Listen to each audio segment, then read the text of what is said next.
2024 October 20-ന് നിലമ്പൂരിൽ പ്രവർത്തനം ആരംഭിച്ച വളരുന്ന നിലമ്പൂരിന്റെ മനസ്സറിഞ്ഞ് വളരുന്ന പ്രീമിയം ബ്രാൻഡഡ് ജ്വല്ലറി ഔട്ട്ലെറ്റ് ആയ തന്മയ് ജ്വല്ലറി വിജയകരമായി 1 വർഷം പൂർത്തിയാക്കും. അമരമ്പലം പഞ്ചായത്ത് 19-ാം വാർഡ് മാമ്പൊയിലിൽ UDF തെരഞ്ഞെടുപ്പ് കൺവെൻഷൻ സംഘടിപ്പിച്ചു. ആര്യടൻ ഷൗക്കത്ത് MLA പരിപാടി ഉദ്ഘാടനം ചെയ്തു. കാലം മുതലേ ഒരു വലിയ ബന്ധമുള്ള വീടാണ്, കുടുംബമാണ്. ബഷീർ എന്ന് പറഞ്ഞാൽ ഈ പ്രദേശത്ത് കോൺഗ്രസിന്റെ സജീവമായ പോരാളിയും നേതാവും ഒക്കെയായിരുന്നു. ഇപ്പോൾ ഈ ഒരു പുതിയ വാർഡിൽ നിങ്ങൾക്കറിയാം, ഇവിടെ നേരത്തെ ഉണ്ണി സൂചിപ്പിച്ചു, ഒരു റോഡിനെ കുറിച്ചാണ് പറഞ്ഞത്. പക്ഷെ അമരമ്പലത്തിന്റെ വിവിധ ഭാഗങ്ങളിൽ ചെന്നപ്പോൾ ഒരു റോഡല്ല, 10 റോഡല്ല, 50 റോഡിനെ കുറിച്ച് ആളുകൾ പറഞ്ഞുകൊണ്ടിരിക്കുന്നു. 10 വർഷക്കാലമായി ഈ പഞ്ചായത്ത് ഭരിക്കുന്നത് ഇടതുപക്ഷമാണ്.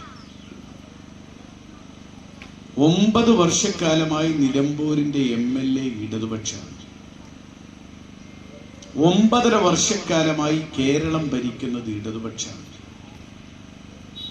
ഇതൊക്കെയായിട്ടും ഏറ്റവും കൂടുതൽ റോഡുകളുടെ പരാതി ലഭിക്കുന്ന പഞ്ചായത്ത് ഏതെന്ന് ചോദിച്ചാൽ ഇപ്പോഴും അമരമ്പലം പഞ്ചായത്ത്.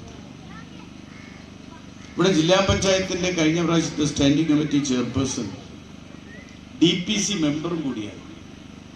DPC മെമ്പർ എന്ന് പറഞ്ഞാൽ മലപ്പുറം ജില്ലയിൽ നിന്നുള്ള പഞ്ചായത്തുകളൊക്കെ ഓരോ പദ്ധതി അയച്ചു കൊടുക്കുന്ന ഇവർക്കാണ്, എന്നിട്ട് ഇവരെ പാസ്സാക്കുന്നത്. ഫണ്ട് പഞ്ചായത്ത് കൊടുക്കും. എന്നോട് DPC മെമ്പറും കൂടിയായ റഹിയാനത്ത് പറയാണ്, മലപ്പുറം ജില്ലയിൽ തന്നെ ഫണ്ട് ചെലവഴിക്കാതെ ലാപ്സാക്കിയ പഞ്ചായത്തിന്റെ പേരാണ് അമരമ്പലം പഞ്ചായത്ത്.